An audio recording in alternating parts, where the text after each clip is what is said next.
Ce patient qui arrive au CHUM semble en parfaite santé. Pourtant, Paul Valiquette, 62 ans, souffre d'un cancer de la prostate à un stade avancé. Salut, ça va bien? Toi? Ça va bien, vous? Oui, oui. Son urologue et chercheur, le Dr Saad, lui prodigue des soins depuis le début de sa maladie il y a 12 ans. J'avais des métastases aux vertèbres L4, L5, S1. Il a subi de nombreux traitements de chimiothérapie, de radiothérapie, mais les métastases se propagent à nouveau. Le Dr Saad lui a proposé de participer à un protocole de recherche qui en est à ses débuts. Ce protocole-là, c'est les premiers hommes au monde qui recevront ce médicament-là. Dans cette salle du CHUM, il a reçu en mai dernier une dose de médicaments par voie intraveineuse pour aller détruire directement les métastases. Vous voyez où ce que ça s'allume? Oui. Il y a de la tumeur à ce niveau-là.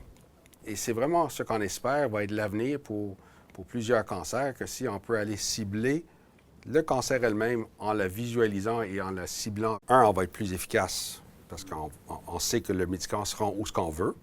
Et deux, on espère avoir moins d'effets secondaires parce qu'on épargne les tissus. Paul Valiquette fait partie des 4 patients qui ont reçu à ce jour le médicament. Ils seront une dizaine lors de la phase 1. C'est pas tous les patients, parce qu'on a des patients qu'on va regarder et leur tumeur ne s'allume pas avec ça. Alors, ça ne sert à rien de leur donner. Aujourd'hui, les effets secondaires que j'ai sont la fatigue. Heureusement pour M. Valiquette ici, ce n'est pas la dernière ligne de traitement.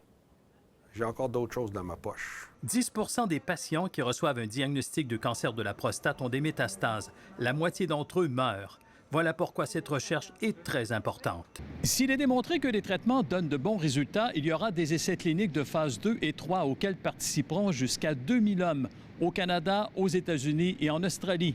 Mais pour l'instant, tous les espoirs sont permis. La maladie a été bénéfique pour moi. J'ai jamais autant apprécié la vie et j'ai jamais autant vécu qu'aujourd'hui. Harold Gagné, TVA Nouvelles, Montréal.